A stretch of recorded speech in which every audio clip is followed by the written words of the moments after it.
Hello, good morning. This is Tnk-Aloud. This is my first video, and mo bẹ̀ yín ni, ẹ jọ̀wọ́, please have mercy on me. Ẹ má judge me o. Àwa náà ní ká bá wọn dá sórí ètò ni.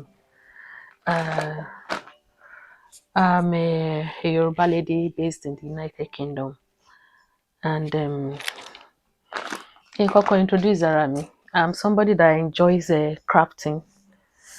Tí n bá ní day off, tí n bá níṣẹ́ lọ́wọ́ àbí bí mo kàn ní idle time, I like to do a lot of crafting. I taught myself so many things online, and that's the amazing things about social media. It taught us a lot of things, so we should be very grateful in one way, but in another way too, we should be very careful. Bó ṣe dá náà ni bó ṣe burú sí. Everything that has a pro must have a con. But advantages must have a disadvantage. So we should try as much as possible to know how to use social media. So, and I think I've been able to use it for good positive things. I've taught myself a lot of things. I'm saying this so that back home in Nigeria, especially the Yoruba people, because I'm a proud Yoruba woman and I like to encourage our Yoruba girls, Nigerian girls generally, Yoruba particularly, because I'll be mixing it. But machine so Oyinbo náà ni màá ṣe máa sọ Yoruba because I'm a proud Yoruba lady, like I said. So mo máa like kí n máa ṣe a lot of crafting. Mo máa ń kọ́ra mi lórí YouTube. Several years ago, mo kọ́ra mi lórí YouTube bó ṣe ń ṣe dressmaking. Aside my normal job here in the UK, mo tún kọ́ra mi bó ṣe ń ránṣọ. Mi tiẹ̀ mọ̀ bó ṣe ń ti òwú bọ abẹ́rẹ́ tàbí bó ṣe ń ṣe machine, but I was able to learn it through YouTube, taught myself. Màá lọ sáwọn shop tó ti ń ta, à ń pè ní bíbá ní charity shop. Mo rò pé ní Nàìjíríà bí àwọn nǹkan tó ń pè ní bí bend down select tàbí nǹkan kan náà ń pè. So tí n bá lọ sáwọn shops ni màá lọ ra àwọn bed sheets. I buy a lot of bed sheets, beddings generally, duvet cover and all that. So tí n bá ti délé, I will wash them. Àwọn yẹn ni mo fi ń kọ́ ara mi bó ṣe ń gé aṣọ. Don't get me wrong, mi sọ pé mo lọ ra wọ́n láti wọ̀. Mo lọ ra wọ́n láti máa fi kọ́ra mi bó ṣe ń gé aṣọ. And the reason being that tí n bá ní mo lọ ra aṣọ tuntun, mo lọ ra material tuntun kí wọ́n á máa gé lémi tí mi ò rẹ́ni kọ́ mi tó yẹ pé mo fẹ́ kọ́ra mi. Ṣé mo it will amount to a lot of wastage. But tí n bá lọ ra àwọn tó yẹ pé fairly used bẹ́yẹn, ó máa easy fún mi láti gé anyhow láti lè fi kọ́ra mi. So bí mo ṣe fi ń kọ́ra mi díẹ̀, I started learning and I started understanding it. Màá wo YouTube video, màá pause ẹ̀, màá wo bó ṣe ń ṣe and all that. Fortunately, here in the UK, they do a lot of patterns. So màá gbé pattern lé lórí wàá fi kọ́. But as time goes on, mo ti kọ́ra mi pé okay, ṣebí ní Nàìjíríà, àwọn tailor tó máa ń bára ránṣọ, free hand ni wọ́n máa fi ń gé. Wọ́n dẹ̀ máa ń gé free hand. So why not try it? And I started doing that. Níjọ́ tí ẹ má mind irun mi o. Ó ti sú mi. It's what we call bad hair day. Ó ti sú mi ṣùgbọ́n mi ò fẹ́ kó kàn mí ní ọrùn. So ni mo ṣe wé sókè pé kó tiẹ̀ wà out of the way. So gẹ́gẹ́ bí mo ṣe ń sọ lọ, I taught myself how to sew. I taught myself how to cut. I taught how to draw patterns and all that. To the extent pé nígbà tó stage kan, màá rán nǹkan mi. Àbúrò mi, amazingly, she will tell me, ó máa jẹ́ nǹkan tó pé in fact she was one of my fans. A sọ fún mi pé you can do it, you can do it. Ìgbà tí mi ò tiẹ̀ believe in myself that I can do it. She said yes, you can do it. Tell people. So ní time yẹn kẹ̀dẹ̀rí ni a máa ń ránṣọ láti Nàìjíríà. A máa send measurement wá sí wọn pé kó bá ránṣọ wá láti Èkó. Tá bá ti rẹ́ni tó ń bọ̀, wọ́n á bá wa gbé aṣọ yẹn wá. So àwọn aṣọ kan tóun ti rán, tó ti bá rán wá láti Nàìjíríà, tó bá ti wá wọ̀ wọ́n, ó máa beautiful ọ̀nà. Táwọn èèyàn bá ti pé aṣọ ẹ̀ dẹ̀ dá o, ó dẹ̀ fine o, tó bá níbo ló ti rán, á ní ẹ̀gbọ́n òun ló rán. Màá wá lanu pé má kó bá mi lè rán nǹkan tó tó yẹn. But she kept saying that, oh, she's the one that saw it, even though I was not the one that saw it. She thought she would encourage me to do it, and she believed so much in me more than I believed in myself. Yeah, so she will buy clothes from Nigeria, they will sew it from Nigeria. I'm trying to repeat myself in English in case you don't understand Yoruba that well. So hours of one, if people ask her, where did you sew this dress? It's really nice on you. She said, oh, it's my sister that sewed it. Ah, Amy Mako and all that. Asha just me picking my sorrow. Bí eré bí èèyàn kan ṣe gbáṣọ fún mi inú àwọn ọ̀rẹ́ wa nìyẹn pé àbúrò ẹ ti sọ pé wọ́n ló rán, ó yá bá mi rán irú ẹ̀ tèmi náà. Mo ní mo gbé, báwo mo ṣe máa ṣe. But first one tí mo ṣe yẹn, fortunately not so far from my house on the high street, there is a fabric shop tó ti ń taṣọ lóríṣiríṣi fabric, àwọn Indian yẹn ló máa ń tà, so wọ́n máa ń kó oríṣiríṣi material. So the particular aṣọ tí ó fẹ́ rán gbà yẹn was a linen, black linen. Wọ́n wá mix ẹ̀ pẹ̀lú Ankara. Báwo mo ṣe máa ṣe, but unfortunately I don't have the videos anymore. I've lost my phone over time. So gbogbo àwọn videos, pictures tí mo send síbẹ̀, tí mo save síbẹ̀, mo ti lose wọn. So I copied it and I was able to sew it. Ìgbà tí mo kọ́kọ́ rán, ó fún. Meanwhile, ẹni yẹn, they're about the same size ni wá. So màá wọ̀ wò fún ara mi pé ṣé mo máa fit ẹni tí mo fẹ́ rán fún yín, ṣé mo máa fit ẹni tí mo fẹ́ rán fún yín. And mo ṣe mistake gan, màá tún lọ tún material yẹn rà, mi ní jẹ́ kó mọ̀, màá tún lọ tún material yẹn. So I think I bought the material like 3 times. Tí mo ti ń ṣe mistake, but nígbà tí mo gbàgbà máa ṣe tán, that was my first commercial one.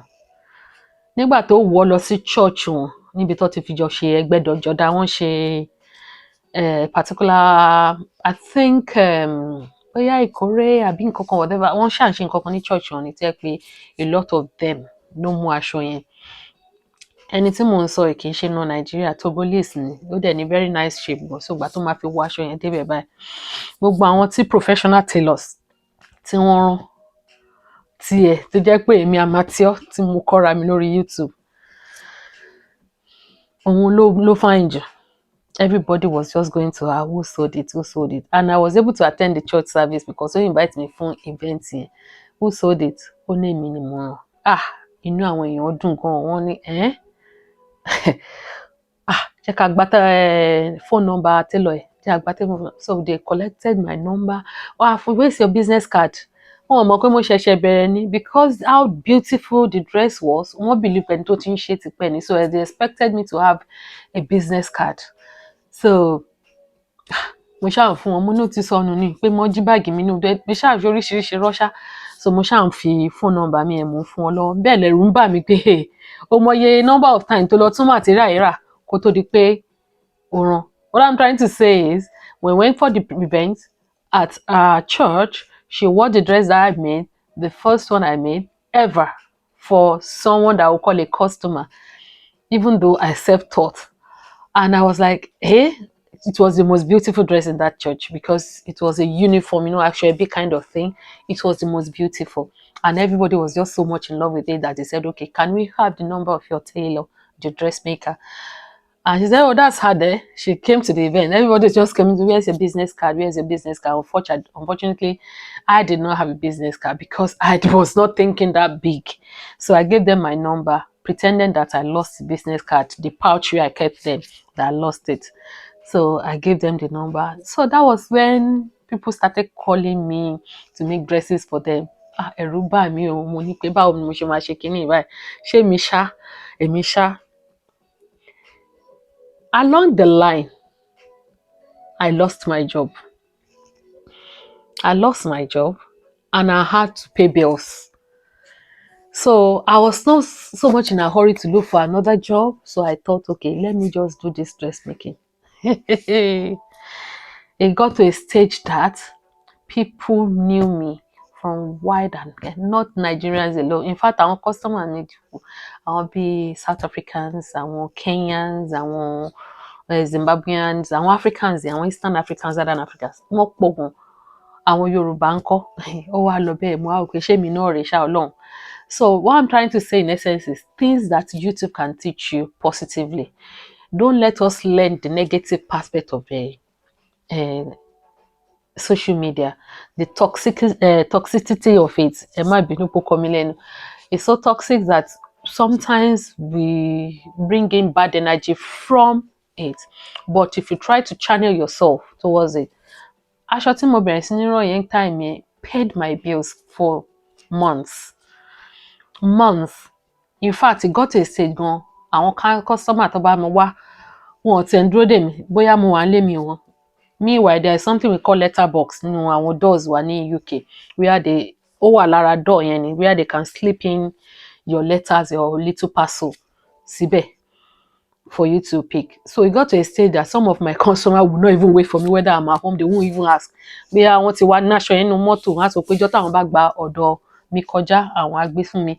So if I'm not home, they will just keep, bóyá material yẹn lè tó bí mẹ́rin, wọ́n á máa jù sínú letterbox lẹ́yọ kọ̀ọ̀kan. The next thing, one send text message, I've dropped about 4 materials for you. Okay, kí lẹ fẹ́ fi rán? We trust you. Think aloud. We trust you. Whatever desire, you know what I would like. We trust you.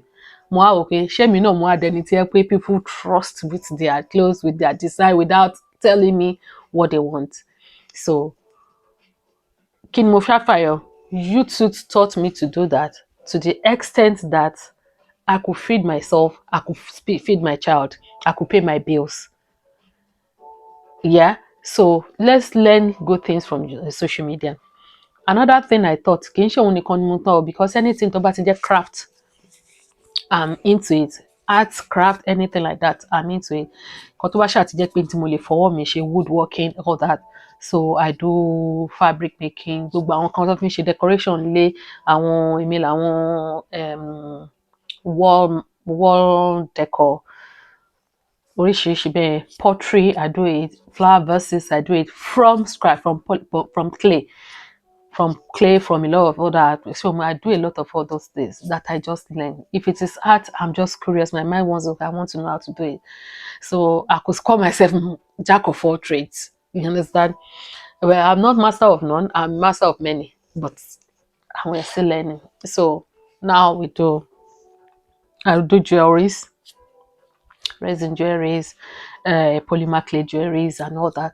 So mo rí pé doing teaching yourself all this things through social media, mo máa ń rí pé wà therapeutic when you are going through certain things, or you're just sad, you're just, by the time you start doing this, you take your mind off things. So negative can. So when we go on social media, in essence, what I'm trying to say is let's learn the good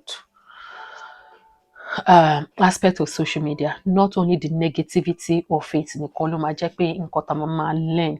It's so toxic that sometimes it goes on social media like this. Wà á kọ́ tó pa ni pé what the heck, kí ló ń ṣẹlẹ̀? Kí làwọn èèyàn wá ṣe? And the amazing thing is, and the funny thing rather, don't let me call it amazing, ni pé àwọn ọmọ wa nílẹ̀ Yorùbá ló máa bá ní gbogbo àwọn ilé kíní. So I don't think it's wise. Now, if you think that if you are doing something toxic on social media, it's what to make people flow to your channel to watch you do, give you views and all that. No, it will do that quite all right. But a máa ń wo ìsìn, what we can gain from now, la máa ń wo akin wọjọ́ alẹ́. Okay, a máa dàgbà, àwọn ọmọ wa máa ra àwọn fídíò yìí, nǹkan tó bá ti gbé sórí YouTube, a lot of people have copied it. Even if you delete it from your channel, people have made reference to it, they have copied it and all that. Àbímọ, àwọn ọmọ á dàgbà, wọn á máa rí ìyá wọn, ẹlòmíì á ṣọ́yàn lẹ̀, á ṣìdílẹ̀, ẹlòmíì á ṣe pálapàla. Kò tiẹ̀ táwọn tó máa ń ṣe fídíò wọn jẹun mukbang àbí kí ni wọ́n máa ń pè, wàá rọ́kọ àti ìyàwó, wọ́n á gbọ́mọ dání, wọ́n á dẹ̀ máa jẹun bí wèrè nílò ìkíní, wọ́n á máa wò pé kí ni gbogbo ilé, this is so toxic. Ṣé kò tiẹ̀ wá sí àní moral values mọ́ ni? Ṣé àní moral values náà ni? So that's why tí mo ṣe kíní. So I may pin the video of what I'm trying to do now. So I am new to polymer clay, but I know I can do it. So I'll try to do a lot of things. So you can watch along with me to see what I'm doing. So I don't want to do this color anymore. This color is a bit. So ká máa kọ́ra lóríṣiríṣi, ká máa ṣe nǹkan yẹ, òun ló dáa, ká máa mọ nǹkan tó dáa. So you learn a lot of things. You learn a lot of things on YouTube, on social media generally. And so Monday say you see they go there, you see people cooking, you learn how to cook. There are so many things that you be curious about. The other day I was teaching me, I wanted to do. That was one of these foods to more like, to more enjoy cooking, enjoy eating. Not food but snack. They call it dodo kiri. So mo tún wò, báwo náà ṣe ń do dodo kiri yìí o? It just came online. Mo kàn rí ní níjọ́ kan ni. Pé kíni mo ti wá bó ṣe ń ṣe. From there I learnt it. So ẹni tí ò mọ oúnjẹ sè can learn. Ẹni tí ò mọ aṣọ rán, you can ránṣọ. And bricklaying gan wọ́n á kọ́ ẹ. Woodworking wọ́n á kọ́ ẹ. Kò sí nǹkan tí wọ́n lè kọ́ ẹ lórí social media. Tó dẹ̀ jẹ́ pé ó máa fi ṣe rẹ ní àǹfààní. Ó máa fi ṣe rẹ láǹfààní.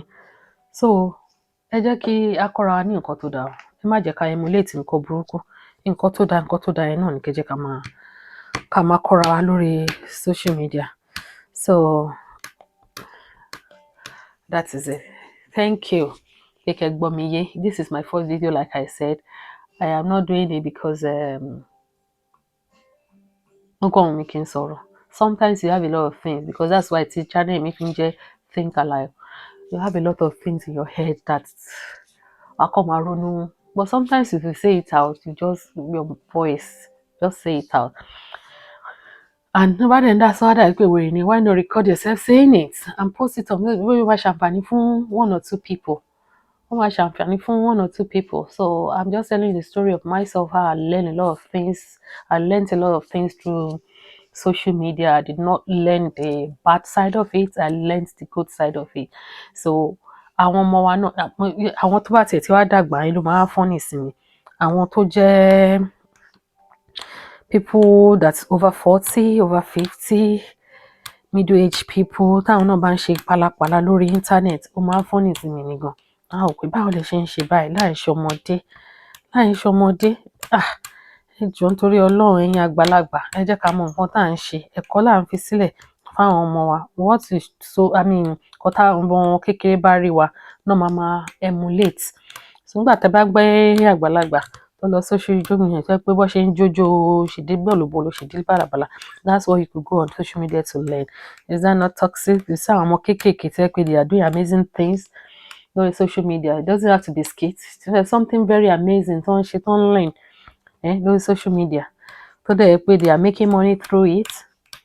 It doesn't have to be something toxic, because like I said earlier, ẹ jẹ́ ká máa ro òye ọjọ́ iwájú.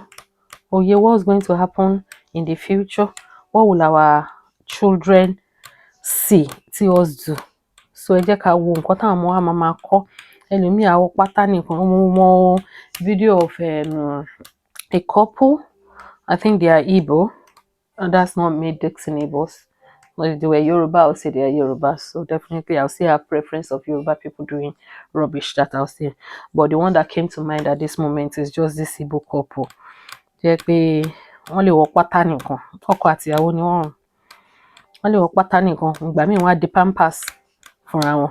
Wọ́n á máa ṣòṣì bí ẹran aṣẹ́wó lórí kíní.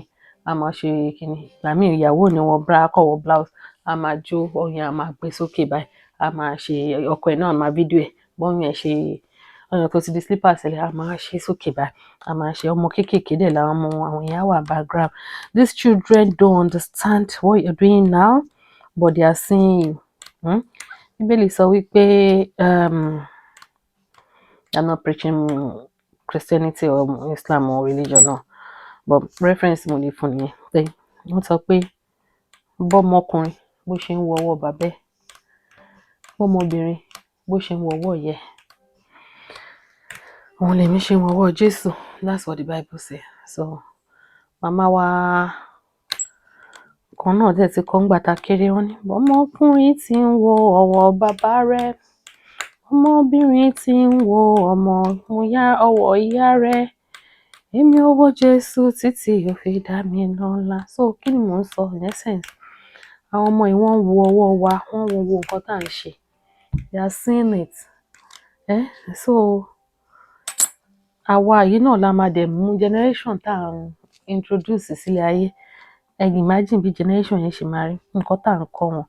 We teach them to be lazy. You teach them to only depend on skits. Any non-entity on ground canvas in a phone. You just pick up his phone. Skits ti yá nìyẹn. Ìmí àṣẹ òṣì bí ẹ̀yin àṣẹ wàá wò pé what the heck. And these people are the one that believe that education is a scam. Education is not scam. Oh. It's not a scam. Eshe. Thank you once again.